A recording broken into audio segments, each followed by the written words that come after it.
Hi guys, my name is Zach. This is my first YouTube video and today I'll be building my gaming/workhorse PC that is not only best bang for the buck, that will support 1080p, 120 FPS, smooth gaming experience and 4K video editing. So let's get started with the video. So let me walk you through the computer parts. This build isn't the cheapest, but it is one of the best mid-range price to performance build. So let's start with the processor. For this I picked the Intel's 9600K with an unlocked multiplier, which basically means it is overclockable. I chose this processor because it is the best performing mid-range processor for gaming and 4K editing. Then for the motherboard we have the Gigabyte Z390 ultra durable motherboard. This has the Intel's Z390 chipset that supports overclocking. Its features include 10+2 phase digital VRMs. It supports dual channel DDR4 RAM memory with up to 4 DIMMs and frequencies greater than 4 GHz. It comes with a single M.2 NVMe SSD slot, which gives even greater performance. It also includes HD audio, gigabit LAN and has plenty of USB 3.0 ports. For the graphics card I picked up the Zotac 1660 Ti. The 1660 Ti is based on the newer RTX series architecture. It brings along the RTX performance advantages but doesn't include its ray tracing and DLSS features, so you get better performance for the price. This card has dual offset fans and is clocked at 1770 MHz. Now for the CPU cooler, Intel's K series processors don't come with a stock cooler, so you have to buy them separately. Here I chose the Cooler Master Hyper 212 LED cooler. This comes with 4 heat pipes and dual 120mm PWM fans for better cooling. Now for the power supply, I went for Corsair's CX550W PSU with 80+ bronze certified efficiency. This is non-modular but has all the power cables I need and comes with thermally controlled fan. For the RAM I chose the Corsair LPX 8GB DDR4 memory as it supports high performance overclocking up to 3 GHz. It also comes with an aluminum heat spreader for heat dissipation. For the SSD I went for the Samsung 860 EVO, which offers high reliability for my data with best data transfer speeds up to 520 Mbps. For the case I chose the Cooler Master MB500. It comes with a tempered glass panel on one side, offers high airflow for optimized cooling and performance. It comes with a PSU shroud and hard drive bay. There are also 3 RGB fans already built in, and they also provide you with an inline RGB controller. The case also has great build quality, so it's just the best cabinet for the price. The hard drive is Seagate Barracuda with 2 TB space that runs at 7200 RPM. And the Wi-Fi dongle is TP-Link mini Wi-Fi adapter with a speed of 300 Mbps. So that was all with the parts, and now let's move on and get started with the PC building. So the first thing we're gonna do is prepare the PC case. Let's go ahead and take it out of the box, and remember to be careful while doing this since one of the panels might be tempered glass like this one here. Panels, as we need access to both sides of the case. So start by removing the thumb screws at the top and bottom of each panel, then safely store the 2 panels away for later. Use a magnetic bowl or just any other plain bowl to safely store all the screws and avoid losing them. Then once you have both the panels removed, you will find an accessories box inside the case. This has all the screws, standoffs, cables that you will need for building the PC.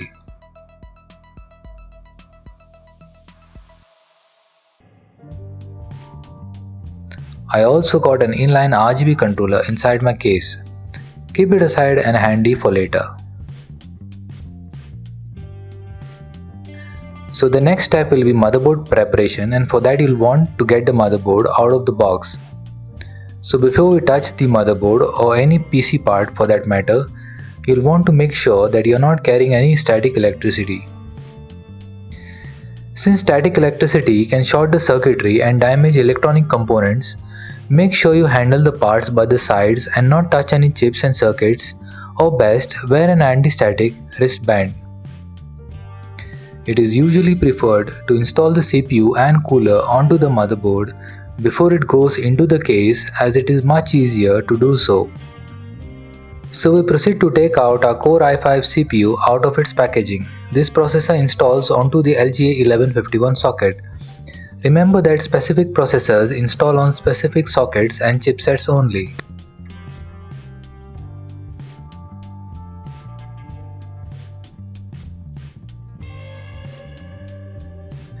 So here is the LGA 1151 socket on the motherboard. Now take out the CPU from its protective cover. Be careful not to touch any pins on the CPU and handle it only by its side edges. Next, to install the processor, press and pull back the retention arm out of the gate besides the socket.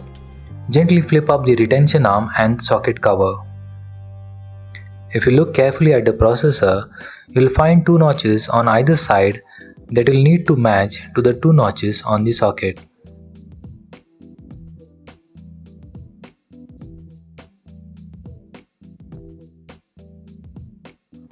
Be careful in this step as the CPU installs only one way.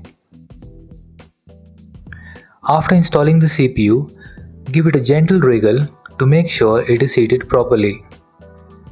Then push back the CPU cover under the retention screw and push down the retention arm until it is locked underneath the latch. The socket cover will pop out and your CPU installation is now complete. Alright, so now the next step in our motherboard preparation is installing the CPU cooler.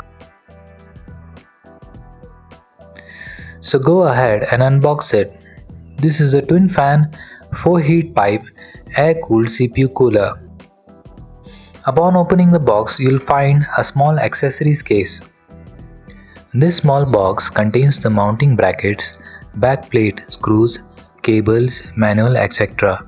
Keep it handy for later. Now take the CPU cooler out of its packaging. So now we need to mount the cooler onto the motherboard.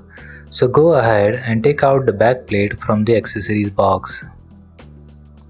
Now this is a universal CPU cooler, and so the backplate is designed to support both Intel and AMD sockets. Since ours is an Intel CPU, we need to flip the backplate for Intel side and install the screws and retention clips specifically for the Intel socket.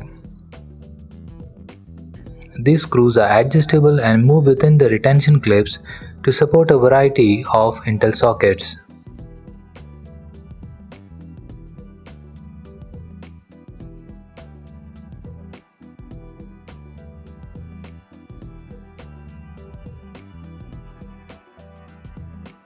Next, we flip over the motherboard and mount the back plate onto the back side of the motherboard.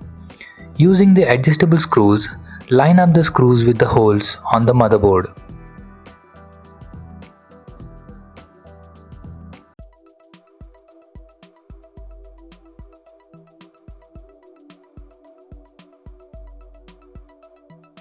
Flip the motherboard back again.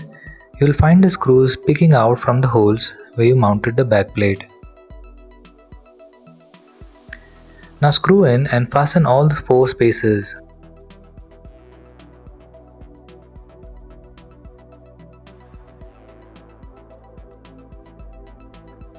Use the tool provided in the accessories box to tighten the spaces with the help of a screwdriver. Follow a crisscross or diagonal pattern to screw in, taking care not to over tighten.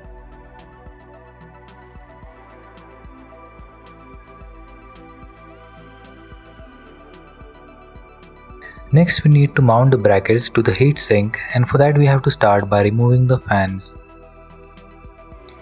Gently pry a thin blade between the fan clips that are holding on to the heatsink. Then pull back the fans one by one until they come out free from the heatsink and keep them aside.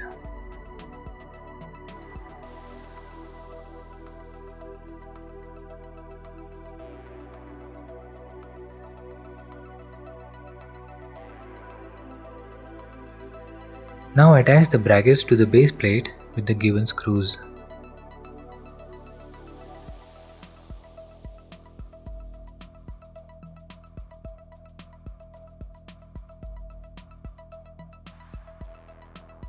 So this is how it should go.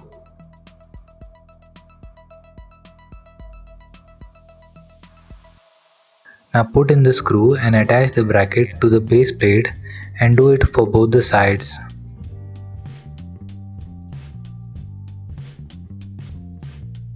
So after screwing in the brackets, remember to pull out the protective plastic cover from the base plate of the cooler.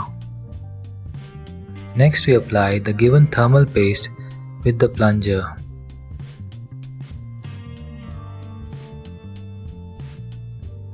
Squirt a pea-sized amount of thermal paste onto the top of the CPU. Now gently place the cooler on top of the CPU. Make sure the screws on the brackets are aligned with the spacers on the motherboard. Now screw in the brackets to the spacers on the motherboard. Fasten the screws on the mounting bracket in a crisscross or diagonal fashion. Here also take care not to over tighten. Now carefully clip the fans back onto the heatsink.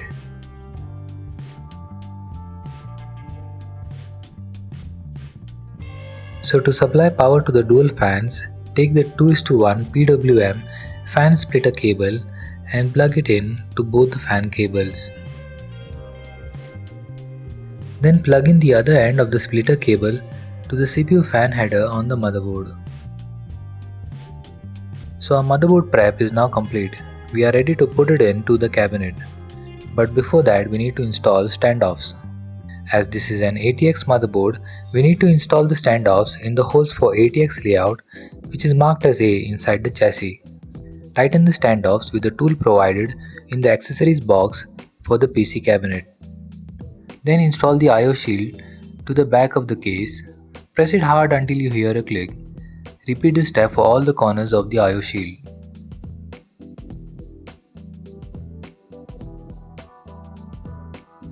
Next, lower the motherboard into the chassis and line up the ports with the cutouts on the I/O shield. Fasten the screws to the standoffs to secure the motherboard. Next, we unbox our power supply. This is a 550 watt 80+ bronze rated non-modular PSU. In the box we find our manual, power supply unit and power cord. So let's remove the power supply out of its packaging and keep the box aside. Then to install the power supply into the case, take out the thumb screws in the back to remove the bracket. Now insert the PSU with its cable first into the PSU shroud with its fan facing down.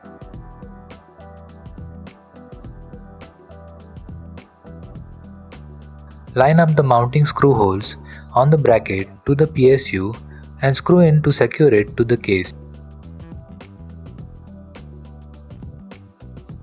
Next, install the RAM in the memory slot. To do that, open the plastic retention clips and make sure that the RAM is correctly oriented, matching the notch in the RAM to the rise in the slot.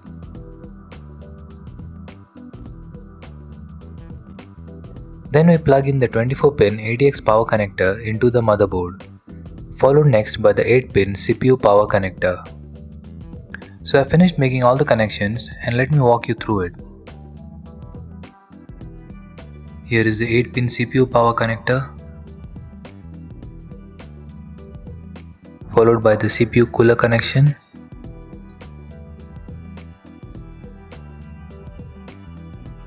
Then here we have the 24-pin ATX power connector, followed by the front panel USB connection. Then here we have all the front I/O pin connections, followed by the front HD audio connections. Alright, so now to install our graphics card, let us unbox our card first.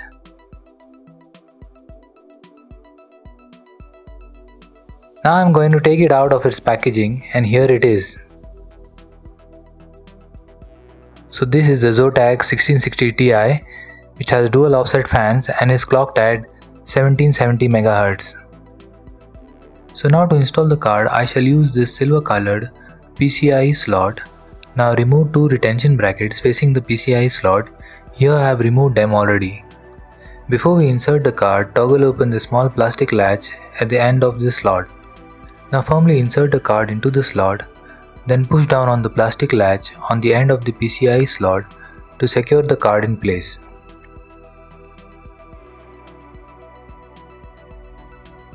To power the card, use an 8-pin PCIe power cable and connect it to the card.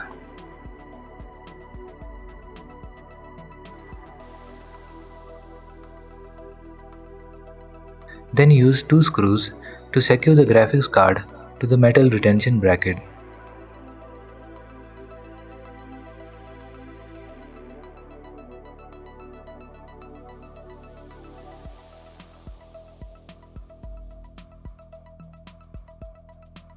Next, we install the hard drives. For that, we pull out a drive sled from the drive's bay. To attach the drive here, line up the holes in the tray to the drive and screw it in.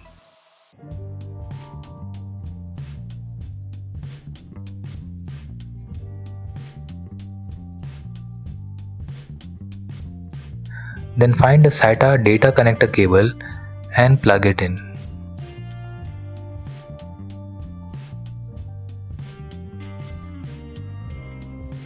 Now find a L-shaped SATA power cable from the PSU and also attach it to the SSD drive. Put the sled back into the bay. Now repeat the same process for the hard disk drive, that is, attach it to the tray and plug in the SATA power and data connectors. Then put the sled back in. Now we route the SATA data cables to the front of the motherboard and insert it into the SATA connector. Alright, now so let's move on to the RGB controller. This is the inline RGB controller which I'll use to attach the 3 fans on my case. Now attach the SATA connector from the RGB controller to a SATA power cable from the PSU. Then find the 1:3 splitter cable coming from the LED fans and attach it to the controller. You could also use the motherboard's RGB header for the fans instead of the inline controller, but I will save it for later. And now it's time for some cable management. I won't be doing much here, but you can see that we can zip tie the cable to the grooves provided on the case. Check for any cables or connectors getting caught up or sticking out too far, because if they do, you won't be able to put your side panels back on. So now to complete our build, put the side panels back on and secure it with the thumb screws we saved earlier. Now flip over the case and install the glass panel. Line up the groove at the bottom edge of the panel to the case and secure it using the thumb screws.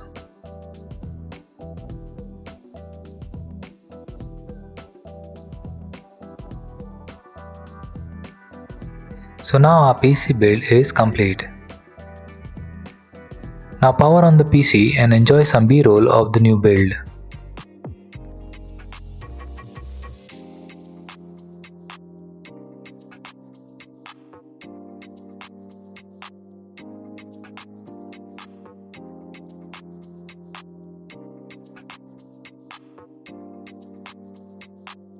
I installed Windows via a bootable USB drive, then installed a few games and software. For GPU overclocking, use Zotac Firestorm or MSI Afterburner. To overclock the processor, use the BIOS or Intel's Extreme Tuning utility.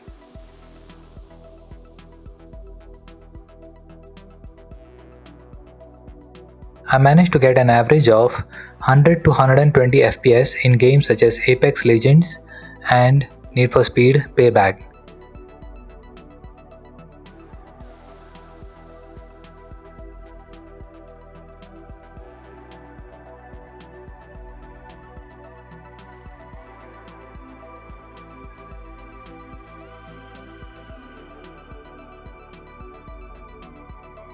And now for some benchmarks, I use Cinebench and 3D Mark, and here were the scores. The scores are only for factory clocked and default settings.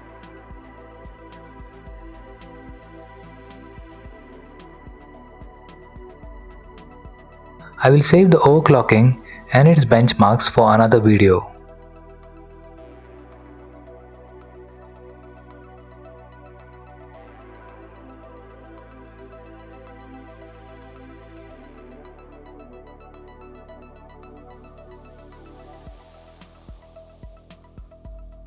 So thanks guys for watching my video, and I hope that you enjoyed it.